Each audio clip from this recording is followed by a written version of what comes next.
అశ్రావుపేట నియోజకవర్గం అన్నపరెడ్డిపల్లి మండల కేంద్రంలో ఉన్నటువంటి ఈ tribal welfare girls school and hostel చూస్తూ ఉంటే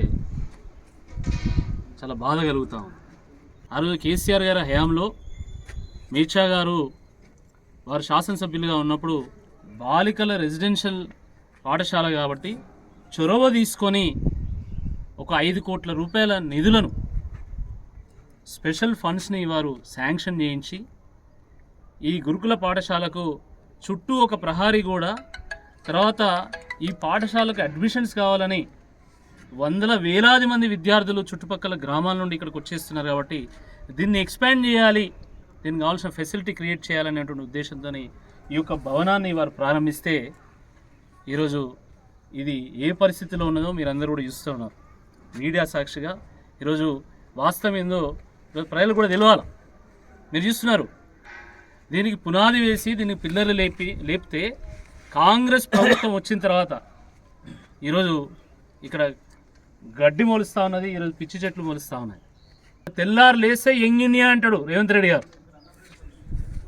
ఒకవైపు గురుకులాలకు తాళం ఇస్తూ ఉన్నారు, విద్యాలయాలు మూసేస్తూ ఉన్నారు, విశ్వవిద్యాలయాలను అమ్మేస్తున్నాడు, స్కాలర్షిప్లు ఇయ్యరు, ఫీజు రీయింబర్స్మెంట్ ఇయ్యరు, రాజీవ్ యువ వికాసం అది ప్రారంభం కాకముందే విధ్వంసం అయిపోయింది. ఇటువంటి ఈ పరిస్థితుల్లో ఎట్లా యంగ్ ఇండియా అవుతుంది అని అడుగుతున్నాం. యంగ్ ఇండియా పేరు మీద యంగ్ను చీట్ చేసిండు, ఇండియాని చీట్ చేసిండు, యూత్ను చీట్ చేసిండు, దేశాన్ని చీట్ చేసిండు. వీళ్ళు ఇంత అద్భుతమైనటువంటి ఒక ప్రణాళికతోని ఆదివాసీ గిరిజన బిడ్డలు మంచి విద్యను అభ్యసించాలి, ఈ విద్య ద్వారా వాళ్ళు పైకి రావాలనేటువంటి ఒక ఆలోచనతో మీర్చా గారు ఆ రోజు కేసీఆర్ గారి చొరవతోని మరి ఈ యొక్క భవన నిర్మాణం ప్రారంభిస్తే, ఈ ప్రహారీ గోడను ప్రారంభిస్తే ఈరోజు వాటిని పూర్తి చేసే దిక్కు లేదు. ఎట్లా పూర్తయితే చెప్పండి మీరు? ఈరోజు ప్రజాపాలన కాస్త పర్సెంటేజ్ల పాలన అయిపోయింది.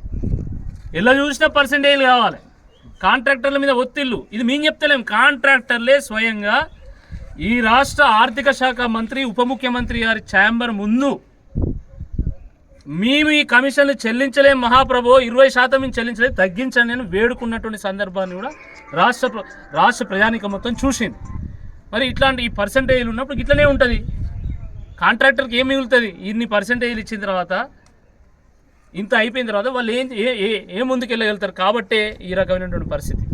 అంటే రాష్ట్రంలో ఏం జరుగుతుందో చెప్పడానికి ఈ ఒక చిన్న ఉదాహరణ చాలు అని చెప్పి ఈ సందర్భంగా మేము చెప్తూ, ఇప్పటికైనా, ఎందుకంటే ఒక గిరిజన ఆదివాసీ ప్రాంతం, ఇది ఏజెన్సీ ప్రాంతము, ఈరోజు ప్రతి ఇంట్లో కూడా ఒక అవేర్నెస్ ఏర్పడ్డది. ఎకరం భూమి అమ్మైనా సరే నా పిల్లల్ని చదివించాలని అనుకుంటున్నటువంటి ఈ తరుణంలో ఈ విద్యాలయాలను ముందు తీసుకెళ్లాల్సినటువంటి బాధ్యత ఈ ప్రభుత్వం మీద ఉంది. ఇప్పుడు బళ్ళు ప్రారంభమైనాయి, ఈ సమయంలో అయినా కనీసం ఇప్పుడు ఏదో తనిఖీలు చేస్తామంటున్నారు, ఉపాధ్యాయులందరినీ తనిఖీలకు పంపిస్తున్నారు. మరి ఈ పాఠశాలను తనిఖీలు చేయరా? ఇది సగంలో ఆగిపోయినట్టు, ఈ పెండింగ్లో ఉన్నటువంటి భవనం ఎందుకు పూర్తి కాలేదో తనిఖీ చేయరా అని చెప్పి ఈ సందర్భంగా మేము విద్యాశాఖ అధికారులను కూడా అడుగుతున్నాం.